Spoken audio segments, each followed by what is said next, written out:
আচ্ছা নাম কি রেখেছো? নাম আর কি মহারাজ, ওই সোনু মনু চিন্টু মিন্টু বান্টি ঘন্টি মন্টি, যেগুলো আজকাল ঘরে ঘরে নাম হয়। হ্যাঁ, পিঙ্কি রিঙ্কি চিঙ্কি ফিঙ্কি মিঙ্কি, বোঝা যায় না মহারাজ মানুষের নাম না খেলনার নাম? প্রেম সে বলো। অনেক জায়গায় তো ঘরের মধ্যে মানুষের নাম কুকুরের নাম একদম একরকম।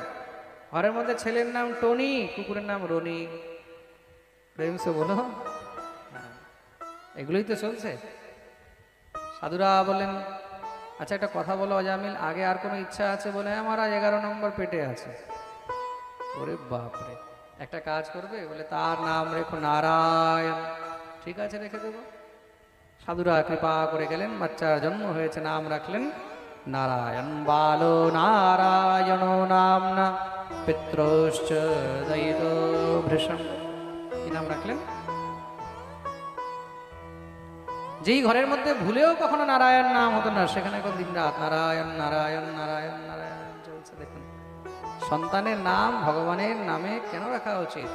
আমরা যদি ভজন নাও করতে পারি, আরে ছেলের নাম নেব, মেয়ের নাম নেব, তার মাধ্যমেও মুখ থেকে ঠাকুরের নাম তো বেরোবে।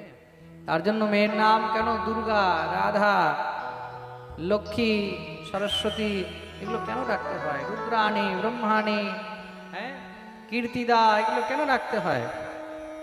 কেন কি তার মাধ্যমে আমরা যেন ভগবতীর নাম উচ্চারণ করি। ছেলের নাম গোবিন্দ, গোপাল, মাধব, মধুসূদন, ঋষিকেশ, হ্যাঁ, মুকুন্দ, মুরারি কেন রাখতে হয়? তারা যেন গোবিন্দের নাম মুখ থেকে উচ্চারণ হয়। আর মনে রাখবে কৃষ্ণ নামের যে কি মহিমা। গোকোটি দানম গ্রহণেষু কাশী প্রয়াগ গঙ্গা যতকল্পবাসঃ যজ্ঞাগতম মেরু সুবর্ণ দানম গোবিন্দ নামনা ন ভবেত তুল্যম। মনে রাখবে কাশীতে গিয়ে সেখানে গোদান করলে যা ফল হয়, যজ্ঞের মধ্যে পাহাড়ের মতন সোনা দান করলে যা ফল হয়, আর কোটি কোটি প্রয়াগে কল্পবাস করলে যা ফল হয়, একবার গোবিন্দ নামের সঙ্গে সেগুলোরও তুলনা হয় না। প্রেম সে বলো। বিচার করে দেখো, সেই অজামিল অসুস্থ হয়ে পড়ে আছে, হঠাৎ করে দেখছে 4 জন যমদূত তাকে নিয়ে যাওয়ার জন্য এসেছে।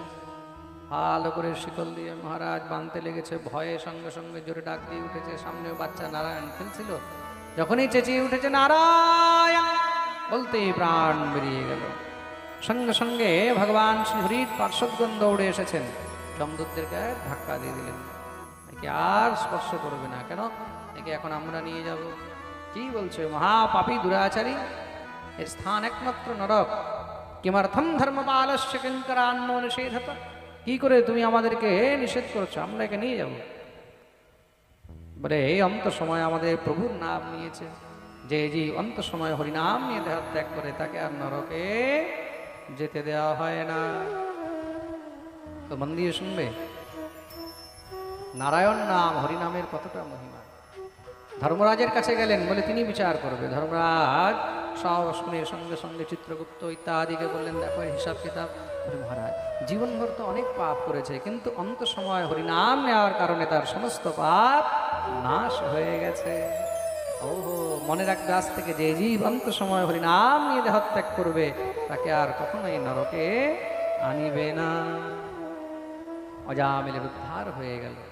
বিচার করে দেখো, একবার নারায়ণ নাম নিয়ে যদি অজামিলের মতন পাপীর উদ্ধার হয়, তাহলে আমরা যদি সেই গোবিন্দের নিত্য নাম গুণগান করতে থাকি, আমাদের উপরে তার কেমন কৃপা হবে। একবার কৃষ্ণ নামে যত পাপ হরে, পাপীর কি সাধ্য আছে তত পাপ করে। তার জন্য তুমি যদি ভুলেও হরিনাম নাও, তুমি যদি ভুলেও হরিনাম নাও, তাতেও তোমার মঙ্গল হয়ে যাবে। প্রেম সে বলো।